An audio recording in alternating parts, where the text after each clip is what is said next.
Éxodo capítulo 34, Dios llama a Moisés nuevamente y le dice que labre 2 tablas para que vuelva a escribir los mandamientos nuevamente que él había roto cuando se encontró con el pueblo adorando de forma idólatra. Así que Moisés lo hace y va a la presencia del Señor, le dice que vaya al monte, que no suba nadie con él. Y Moisés entonces labra 2 tablas de piedra como las anteriores, va muy de mañana y va al lugar donde el Señor le dice. El versículo 5 nos dice que el Señor descendió en la nube y estuvo ahí con él mientras éste invocaba el nombre del Señor.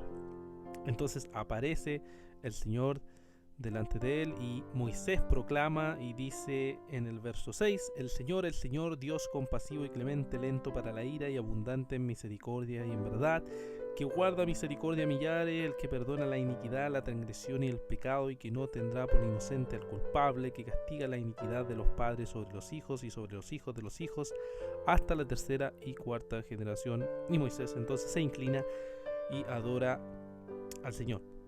Vemos luego que Dios le dice que va a hacer un pacto con este pueblo, pero este pueblo lo que debe hacer es alejarse de todo lo pecaminoso. Les recuerda que Él va a liberarlos de todos los pueblos que había en Canaán, y va a eliminar a los amorreos, a los cananeos, a los hititas, a los fereceos y a todos ese grupo de pueblos. Le iba a dar esta tierra prometida al pueblo, pero este pueblo tenía que ser un pueblo que lo adorara solo a Dios, y por eso Dios establece un pacto con ellos y les dice que tienen que derribar todos los altares, quebrar todos los pilares sagrados y cortar todas sus aceras, que eran, ¿cierto?, las imágenes idólatras de estos pueblos. Y ni siquiera tenían que con ellos hacer una alianza o un pacto con ninguno de ellos, porque ¿qué iba a pasar? Que tarde o temprano se iban a prostituir con sus dioses, nos dice la escritura, algo que ciertamente pasa a futuro, celebrando sus sacrificios, practicando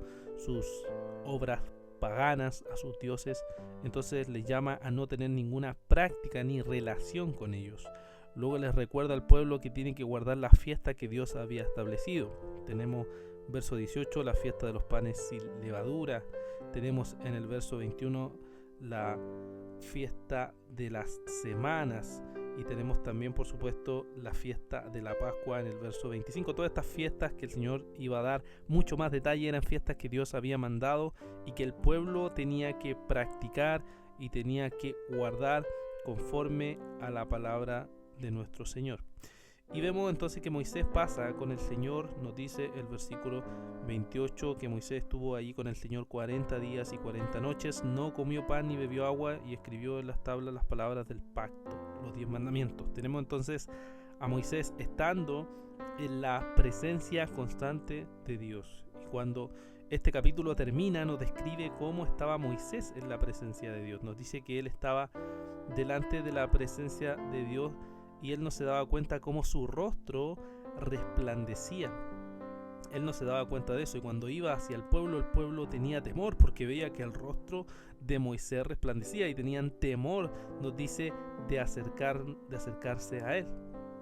Moisés entonces luego se pone un velo, ¿cierto?, para ocultar el brillo de su rostro, que el pueblo le tenía casi temor ya por tanto tiempo que pasaba en la presencia del Señor. Verso 34 nos dice: pero siempre que Moisés entraba a la presencia del Señor para hablar con él, se quitaba el velo hasta que salía. Siempre que él salía, decía a los israelitas lo que el Señor les había ordenado. Y termina con el verso 35: los israelitas veían que la piel del rostro de Moisés resplandecía, y Moisés volvía a ponerse el velo sobre su rostro hasta que entraba a hablar con Dios. Así termina este capítulo, que nos invita a meditar en varias cosas. Primero, podemos meditar, hermanos, en que Moisés le daba nuevamente las tablas, y estas tablas tienen entonces los mandamientos del Señor. Y cuando Moisés ve al Señor manifestarse, él dice que el Señor es compasivo, es clemente y es misericordioso. Pero se pueden dar cuenta también de que no solo es eso Dios, sino que también dice que no va a tener por inocente al culpable y que va a castigar el pecado.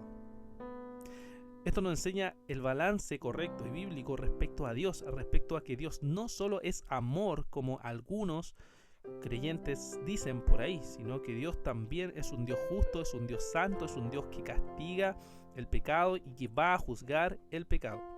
Eso significa, hermanos, que va a juzgar tu pecado.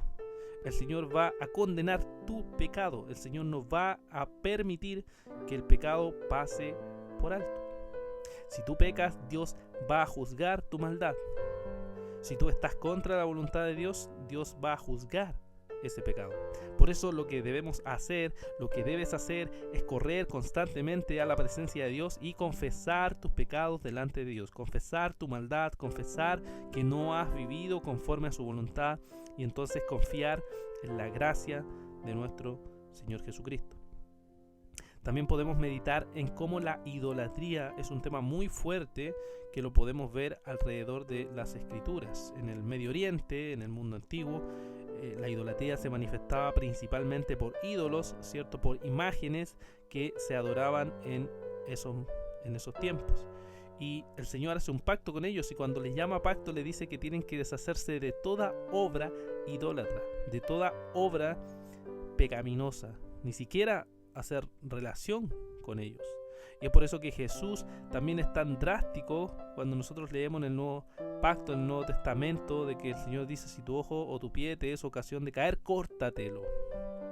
Dando a entender qué cosa, dando a entender que cuando tenemos que alejarnos de las cosas idólatras, de las cosas que nos controlan, de las cosas pecaminosas, lo que tenemos que hacer es ser radicales y alejarnos de todo lo que es pecaminoso, de todo lo que es contrario a la voluntad de Dios. Hermano, ¿cómo estás combatiendo el pecado? ¿Cómo estás cortando el pecado? ¿Cómo estás destruyendo el pecado? ¿Cómo estás matando al pecado? John Owen solía decir: mata al pecado o el pecado te matará a ti. ¿Estás matando al pecado? ¿Estás aplastando al pecado? ¿Estás destruyendo el pecado con la gracia de Dios? ¿O estás permitiendo que el pecado te mate a ti cada día más y te aleje cada día más de la presencia del Señor? Y en tercer lugar, podemos meditar cómo Moisés pasaba todo ese tiempo en la presencia del Señor de tal forma que el pueblo lo notaba y acataba todo lo que él decía con la autoridad que venía de la presencia de Dios, porque él estaba en la presencia de Dios. Y hermanos, cuando nosotros pasamos tiempo en la presencia de Dios y experimentamos la presencia de Dios y nos gozamos en la presencia de Dios y nos enriquecemos en la presencia de Dios y confesamos nuestro pecado, nuestra maldad y abandonamos nuestros deseos, nuestro anhelo y decimos: Señor, hágase tu voluntad, entonces podemos ver que toda nuestra vida es transformada, que incluso nuestro rostro testifica de pasar en la presencia del Señor, de pasar y gozarnos en la presencia del Señor. Pero ¿por qué estamos fríos? ¿Por qué estás frío? ¿Por qué estás indiferente? ¿Por qué está seco tu corazón? ¿Por qué no hay gozo en tu ser? Es porque no estás aferrado a Cristo, porque no pasas tiempo en la presencia de Dios, porque no te deleitas en la presencia del Señor. Por eso necesitamos arrepentirnos e ir ante el Señor y vivir en su presencia hasta que nuestros rostros resplandezcan de gozo y de alegría de estar en la presencia del Señor. Que Dios les bendiga.